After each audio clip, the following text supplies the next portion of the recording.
Hi everyone, I hope you're having a wonderful day. Well, I'm really excited for today's video because we're going to be creating Hummingbird Way. I had mentioned in the January garden tour that I was going to turn my hydrangea garden into a hydrangea room.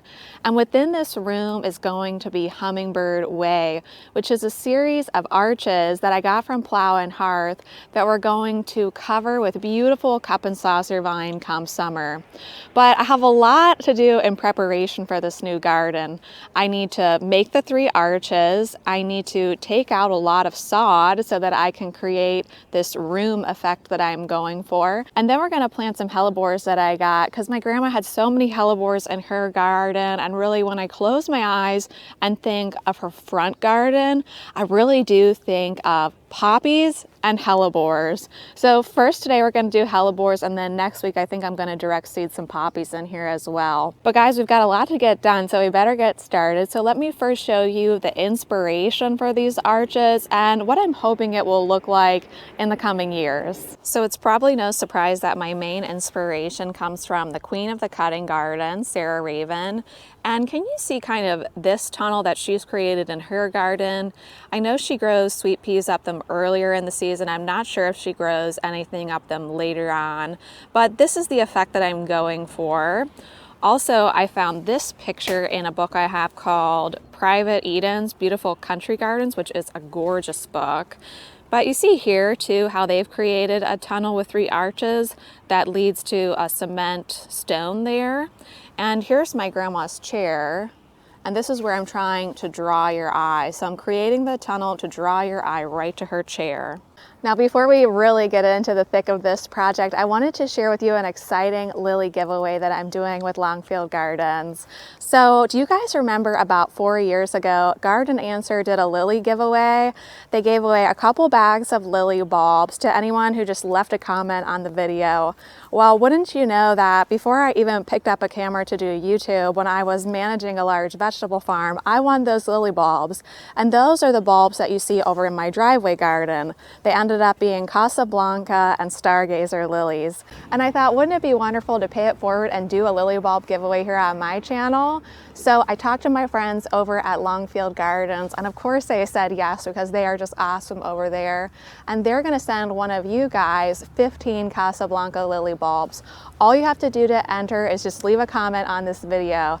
You can tell me what gardening projects you have going on this year. You could tell me your favorite flower. You could just say hi. Anything you like, any comment will do. And since my friends over at Longfield only ship to US residents, I am sorry, the contest is only open to US residents, and I'll be announcing the winner 1 week from today, and then they'll ship them in time for the right planting in your zone. So what I did in preparation for today's project is went ahead and removed the sod behind me just into the general shape that I want this bed to be. I was thinking kind of a lima bean shape so that as you walk through the path, you basically have hydrangea gardens on both sides of you. And I've created all of the gardens that you see here the same way. I just use my half moon edger. I basically take an extension cord and kind of lay out the general design I want the bed to be. And then I just follow the extension cord with my half moon edger, edge the whole thing, and then slice under the sod. And since I don't really have traditional grass here, I have more of a mix of clover and grass. It is pretty easy to get it up.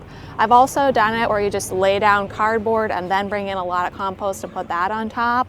But I actually needed some sod or clover sod, if you would, for another area in our garden. So that's why I took up the sod for this project. And then I just laid some compost on top so that we're ready for planting. So let's start by creating one of these arches. This is the top portion here. Those panels are the side. Those are the stakes that go into the ground, and these are the gates. So each arch comes with a gate, but I'm just not going to be using those since our garden already has 2 gates. It seems just a little bit excessive, but I'm definitely going to hang on to those beautiful panels because I'm sure we can use them for some other purpose in the garden. So let's just put one of these together. What do you say? So basically all you need to put it together is what they give you here in this little packet. So you've got your bolt, your washer, and your nut.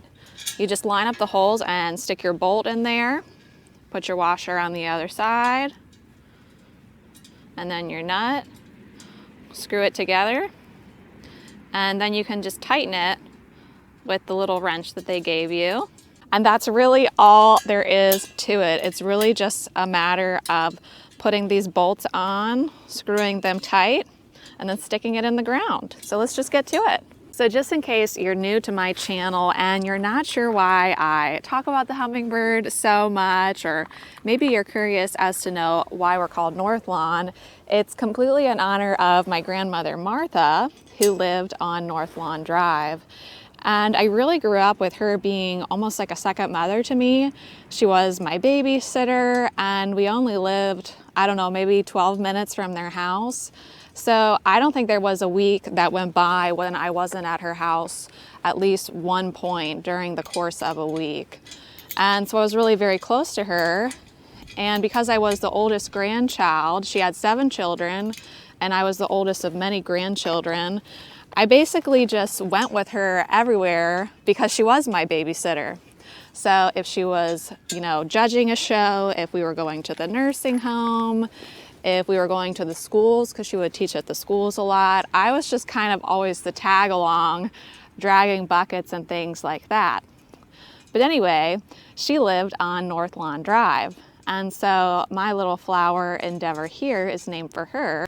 And the hummingbird is so important because after her passing, and she was such a force in the horticultural world, especially here in Pennsylvania, because she was president of the Pennsylvania Garden Club Federation. She was also a floral judge. If you would have attended the Philadelphia Flower Show, she might have been one of the judges there. She was a master gardener, but the list of her honors and accomplishments go on and on and on. I don't even think she would want me to tell you all or any of them because she was quite humble. All she would want to do is just share the love of gardening with you, which is what I try to do here on my channel. But anyway, after her passing, there was a scholarship named in her honor called the Hummingbird Award, which is run by my family. It still exists today, 13 years after her passing. And basically, it's just a scholarship for someone who's going to be going to school for botany. So I thought it was a really great way to just continue to honor her, to call my cut flower Endeavor Northlawn Flower Farm, and to use the hummingbird as my logo. It just seemed quite appropriate. But literally, this is the whole top already done. I mean, what did that take? 3 minutes? So let me just tighten all these and we'll move on to the side panels. So I'll tell you a special story as we go along here about my grandmother. So after she passed, I became a master gardener, partly in her honor and partly because I just missed so much going to the nursing home with her. And I had moved from Pittsburgh, Pennsylvania here to South Central Pennsylvania. And I really didn't know any gardeners in this area. So it was really a way to just reconnect with people who had the same passions that I did and to get back into the nursing homes. So after becoming a master gardener, I really wanted to find her certificate so that I could hang them back up together. And I really wanted to find her master gardener tag because you get kind of a tag that you wear so that whenever you volunteer, people will know that you're there with Penn State. And so for years I had been asking my grandfather, did he know where her tag was? Where was her certificate? And he had no idea where they were. I searched everywhere, all over their house for it for over a decade. Okay, for over a decade, I looked for her tag and her certificate. And, I just never found them. And so years went by, actually 10 years went by. And then, unfortunately, my grandfather passed away also. And so my big Italian family, we were all at their house, kind of just picking out what we wanted to take, what was nostalgic to us. And I was so sad because here I was, kind of my last time to be at their house, and I still hadn't found her tag or her certificate. And so I just kind of gave up, to be honest with you. And then I happened to go down into the lower level of the basement with my Aunt Jolene, and we went into this kind of closet where she stored a lot of her canned goods because she would do a lot of canning. And there was also a coat that she would always wear when she was gardening. It was kind of this bright blue, almost like a teal coat.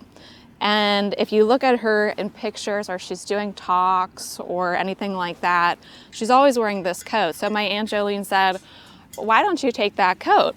And so I did. Took the coat home, and I think a whole nother year went by until one day I was volunteering at the nursing home. It was right around Valentine's Day, and so I had made a Valentine's Day arrangement. And I decided to wear her coat to the nursing home that day. And lo and behold, when I stuck my hand in the pocket to put my tag in, I pulled hers out. And so after 13 years, I finally had her tag. It had been right in her pocket all along. Well, we're almost done now, guys. I'll just finish tightening these and we'll stand it up and see what we think.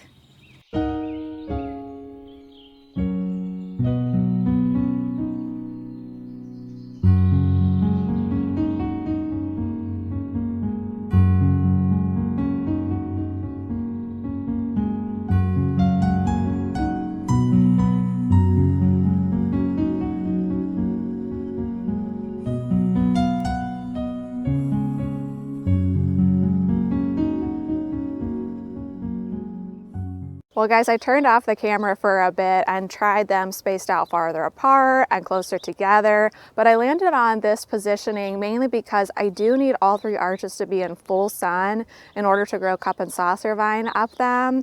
And also, as I was kind of messing around and I was having a really hard time deciding if I wanted the tunnel close together or spaced out far apart, like a really, really long tunnel, a bluebird, a female bluebird, landed on this apple tree right here behind me. And then she just came and landed on the arches. So I'm taking that as a sign as this is the way they're supposed to be, at least for this year. So I did go ahead and move this inkberry holly back. It was originally right here and was kind of blocking all of these stones. And I really want to see the stones. I want to keep some low things there. So let's go ahead and walk through the tunnel. Now I'll need to bring both the borders in significantly because I need the borders to touch these arches. And now that they're in, I kind of can see the direction I need to take these beds. So can you guys just picture this with a beautiful cup and saucer vine everywhere we look? You could almost put like a lounge chair in the arches and just look up at the cup and saucers, and hopefully a hummingbird will come see us come summer.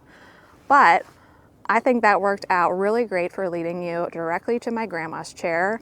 And once I make over her garden, I think it's gonna be amazing. And I wasn't even planning this, but looking through the archway from this direction, it leads you right to Grace. Now, isn't that fun? Let's see if we can get her to go through the arches. Gracie, look. Gracie, go see your statue.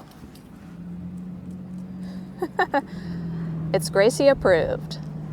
So now I just want to plant a few of these beautiful North Star hellebores back here in this garden.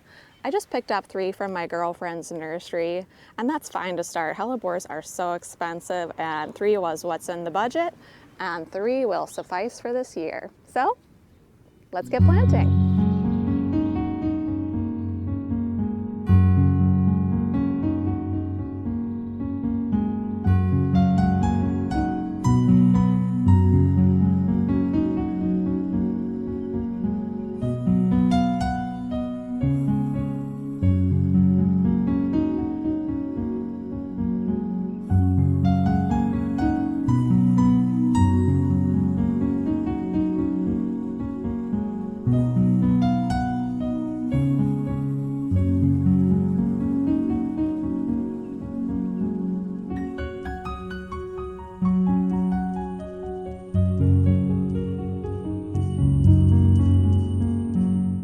Well guys, I think I'm gonna wrap up the video here because I need to pick my daughter up from school, but I'm really happy with everything we got accomplished today. You know, we got the beds dug, we got the arches in, and now we can really just develop things further. And there's gonna be a lot more to see in the weeks and months ahead as I really land on a permanent plan for the hydrangea room and Hummingbird Way.